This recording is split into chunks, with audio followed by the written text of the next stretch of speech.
Hello future engineer डाक्टरहरू, स्वागत छ तपाईहरुलाई युथिङ क्रेजीमा।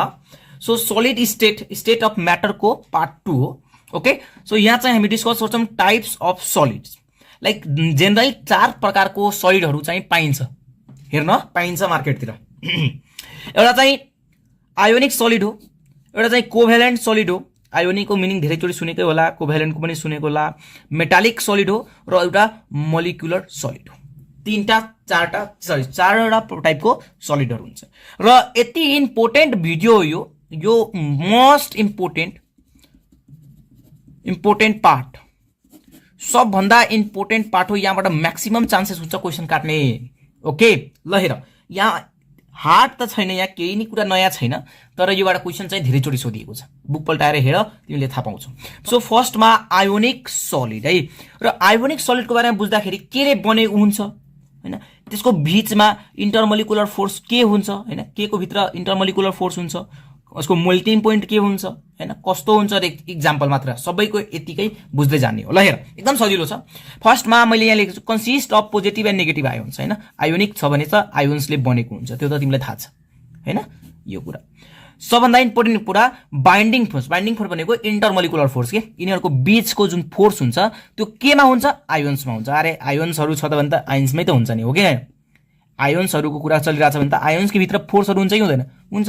ओके, त्यसैगरी सबभन्दा important point, most of the time यहीबाट क्वेसन कटेर हुन्छ, हाई मेल्टिङ पोइन्ट हुन्छ।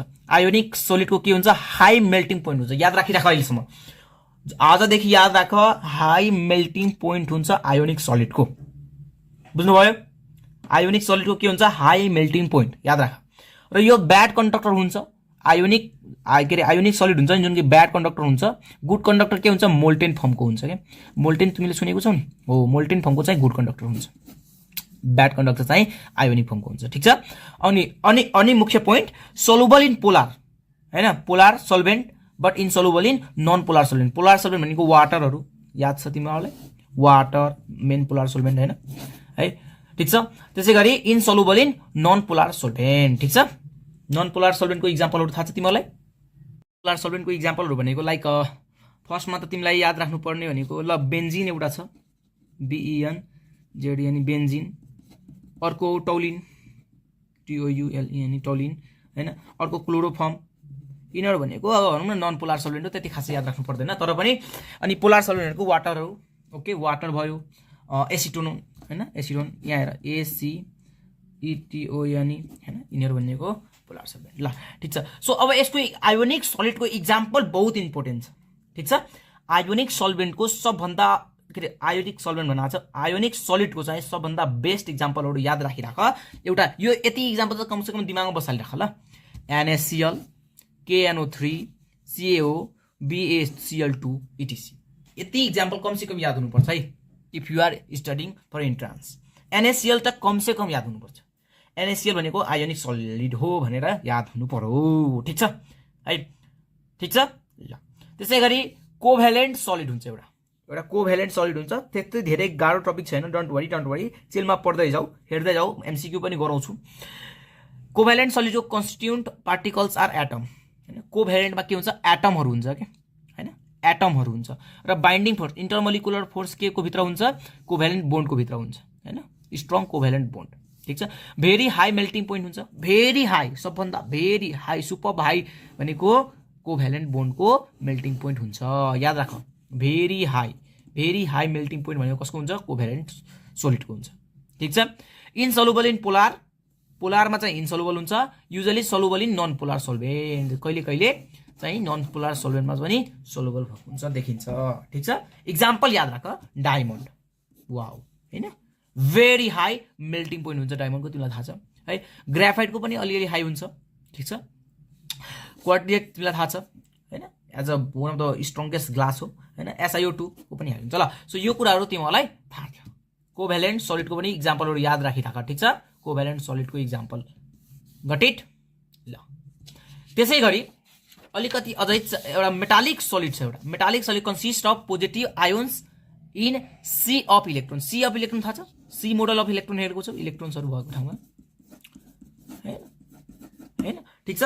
अनि binding force is in metallic bond, metallic bond त तिमीले सुनेकै छौ नि हैन। मेटालिक सलिड छ भने त मेटालिक बोन्डको आई मिन इन्टरमोलिकुलर फोर्स केमा हुन्छ, मेटालिक बोन्डमा हुन्छ हैन।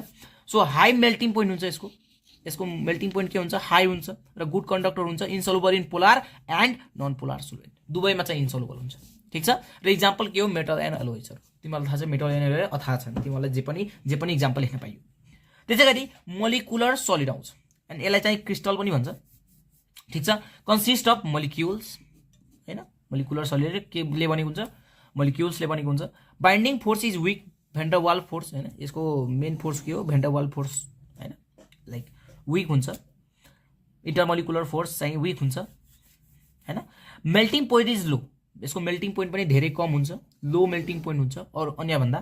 र ब्याड कन्डक्टर हुन्छ। र इक्जाम्पलहरू H2, CO2, H2O, N2, CCl4। Noble gas, सबभन्दा ब्युटिफुल एन्सर नोबल ग्यास।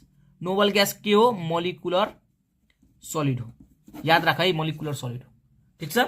ल सो यति भन्दैपछि तिमीहरू लगभग सलिडका टाइपहरू बुझिसक्यौ क्लियरली। र जसले यति लेख्यो हैन र एक दुईचोटि आफैले पनि पढ्यो त्यसलाई याद हुन्छ। हेर मेरो भरमा नबस, यहाँ चाहिँ मैले घोकाइदिनु पर्ने कुराहरू छ, यो पोइन्टहरू तिमीले घोक्नु पर्ने हुन्छ, जान्नु पर्ने हुन्छ हैन। याद हुँदैन, एकचोटिमा याद हुँदैन, दुईचोटिमा याद हुँदैन, तर याद त जसरी पनि गर्नु पर्यो।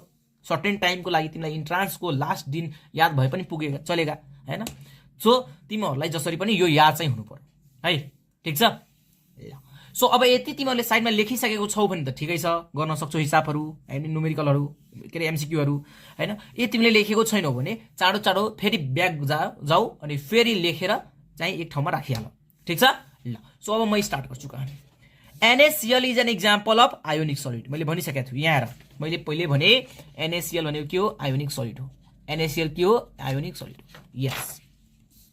Molecular crystal is shown by, molecular crystal is shown by के होला भन, नोबल ग्यास। मैले लास्टमा भन्दाखेरि भर्खर भने हो मोलिकुलर सलिडको एक्जाम्पल के हो, नोबल ग्यास। नोबल ग्यास है, नोबल ग्यास। ठीक छ, नोबल ग्यास। यस, तिमीलाई याद हुनु पर्यो कुरा है।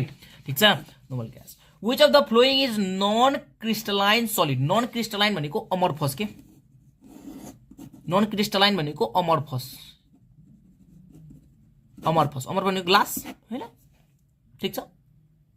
सब क्रिस्टलाइन सलिडहरू छन्, यो चाहिँ नन क्रिस्टलाइन हैन। नन क्रिस्टलाइन भनेको त अमरफस के। ठीक छ। नन क्रिस्टलाइन भनेको क्रिस्टल छोडेर नन क्रिस्टलहरू। ओके। त्यसै गरी प्लास्टिकहरू पनि थियो नि त इक्जाम्पल, यहाँ प्लास्टिक भएको पनि त्यही एन्सर हुन्थ्यो। ठीक छ। प्लास्टिक रबर भए पनि त्यही एन्सर हुन्थ्यो। ठीक छ। मैले पार्ट 1 मा बुझाएको छु, कसले हेरेको छ त्यसलाई याद होला। 9 नम्बर हेर त, particles of quartz are packed by, केले प्याक्ड हुन्छ फर्स्टमा त तिमी यहाँ हेर त, मोलिकुलर क्रिस्टलमा भ्यान्डर वाल्फोर र इक्जाम्पल हैन, सरी इक्जाम्पल कहाँ छ यहाँ हेर त, क्वार्ट्ज हैन, क्वार्ट्ज कोभ्यालेन्ट सलिड हैन। केले प्याक्ड हुन्छ, binding force is strong covalent bond, strong covalent बोन्डले प्याक्ड हुन्छ। यहाँ हेर त, कोभ्यालेन्ट बोन्ड फोर्सले एकदम टाइटली होल्डेड हुन्छ के, बोन्डेड हुन्छ के। ठीक छ। त्यसै गरी क्वेसन नम्बर 10 हेर त, solid NaCl is a bad conductor of electricity since solid जुन NaCl हुन्छ नि, जुन चाहिँ bad conductor हुन्छ रे, molten चाहिँ good conductor हुन्छ रे, तिमीलाई थाहा होला MOL, molten चाहिँ good conductor हुन्छ, molten NaCl चाहिँ good conductor हुन्छ, तिमीलाई थाहा छ हैन। तर solid NaCl bad conductor हुन्छ। किन? किनकि solid के रे, solid के भन्छ त्यसलाई, NaCl को भित्र आयोन्सहरु मुभ गर्दैन, आयोन्सहरु मुभ गर्दैन। NaCl जुन सलिड हुन्छ नि त्यसको भित्र आयोन्सहरु मुभ गर्दैन, भेलोसिटी अफ आयोन हुँदैन। In solid NaCl there is no velocity of ions, movement नै हुँदैन के, आयोन्सहरु मुभै गर्दैन। ठीक छ। र यो पनि याद राखिराख, अरे आयोन्सहरु मुभै गर्दैन, स्पिडै हुँदैन, भेलोसिटी नै हुँदैन हैन, आयोन्सहरु मुभै गरेको छैन रे। ठीक छ। तर मोल्टेनमा चाहिँ मुभ गरेको हुन्छ। ठीक छ। ल ओके। सो अब क्वेसन नम्बर 11 मा हेर, a crystal of graphite contents, graphite के थियो, कोभ्यालेन्ट सलिड थियो, याद छ। सो कोभ्यालेन्ट सलिड याद राख। र कहिले कहिले ग्राफाइटलाई तिमीले एकचोटि पढ्दाखेरि, ग्राफाइट भने कार्बन भन्ने च्याप्टरमा मैले कहीँ न कहीँ भनेको होला, भ्यान डर वाल्स फोर्स पनि हुन्छ हैन ग्राफाइटमा, ग्राफाइटमा भ्यान्डरवाल फोर्स पनि ल्याट्राज के अरे बोन्डेड हुन्छ। सो यी दुवै एन्सर ट्रु हो, ठिक छ। कोभ्यालेन्ट र भ्यान्डरवाल बोन्ड, भ्यान्डरवाल भनेको भनौँ न अब लो बोन्डेड के आई मिन स्पेसली के भन्छ त्यसलाई विक भ्यान्डरवाल फोर्स हुन्छ के, ठिक छ त्योमा। सो त्यति खासै यो घोक्नुपर्ने पोइन्टहरू हो खासै होइन। कोभ्यालेन्ट त्यति मलाई यादै होला, याद छैन भने पनि मैले बताएको थिएँ भर्खरै होइन। र भ्यान्डरवाल पनि हुन्छ यति पनि बुझ है, भ्यान्डरवाल फोर्स अफ एट्र्याक्सन पनि त्यहाँ हुन्छ ग्राफाइटमा, यति कुरा दुवै कुरा याद राख ल। सो डायमन्ड इज यो त एकदम प्योर क्वेसन हो। के अरे डायमन्ड इज कोभ्यालेन्ट क्रिस्टल होइन, कोभ्यालेन्ट बोन्ड हुन्छ नि प्रेजेन्स होइन त्योमा। सो कोभ्यालेन्ट क्रिस्टल कसैलाई problem? Diamond, graphite, quartz, SiO2 होइन, यी सब के हुन्? कोभ्यालेन्ट क्रिस्टल हुन्। यी मैले बताएको थिएँ कहाँ छ, यी यहाँ छ, डायमन्ड, ग्राफाइट, क्वार्ट्ज, SiO2 होइन, ठिक छ ल। त्यसै गरी क्वेसन नम्बर 3 हेर, के अरे 13 हेर, which of the following is not a crystalline solid भनेको त नट अ क्रिस्टलाइन सलिड अघि कै क्वेसन ल भन। ग्लास चाहिँ नट अ क्रिस्टलाइन सलिड हो, यो चाहिँ एमर्फो सलिड हो, ठिक छ। KU 2013 मा सोधिएको क्वेसन हो। ओके क्वेसन नम्बर 14 हेर, a substance has very high melting point. र भेरी हाई मेल्टिङ पोइन्ट के को थियो?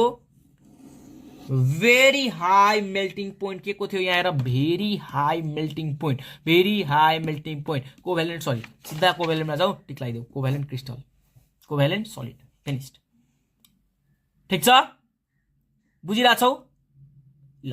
क्वेसन नम्बर 15 हेर, a solid has very high melting point. फेरि योमा पनि त्यस्तै हो, क्वेसनको ल्याङ्ग्वेज पुरै कम्प्लिट तिमीहरू पढ ल, अलि हावाबाट कुरा यहाँ लेखिरहेछ, ठिक छ। Is very hard and it's liquid. अब अरू कुराहरू पनि डिटेलमा दिएको छ, तर हामीले भेरी हाई मेल्टिङ पोइन्ट हेर्ने बित्तिकै सिधामा केमा टिक्लाउँछौँ? Covalent network solid. Network solid भनेको कोभ्यालेन्ट क्रिस्टल भन्न खोजेको के, अलिकति टोन भाषा चेन्ज मात्र गरिदिएको के, ठिक छ। सो यस्तो क्वेसनहरू आएको मैले देखेँ है। सो अब तपाईँहरूको काम चाहिँ के हो कि फेरि यो भिडियोलाई एकचोटि हेर्नु होला कुनै दिन 5-10 दिनपछि, किनकि यो कुराहरू बिर्सिन सक्नुहुन्छ, बिर्सिने कुरा हो, बिर्सिनुहुन्छ। तर यो जति पोइन्ट मैले पढाएको छु र जतिवटा इक्जाम्पलहरू लेखाएको छु कमसेकम दिल र दिमागमा चाहिँ इन्स्टल गर्नु होला, ठिक छ। भेट्नेछौँ नेक्स्ट पार्टमा यही च्याप्टरको। ओके अहिलेको लागि बाई बाई।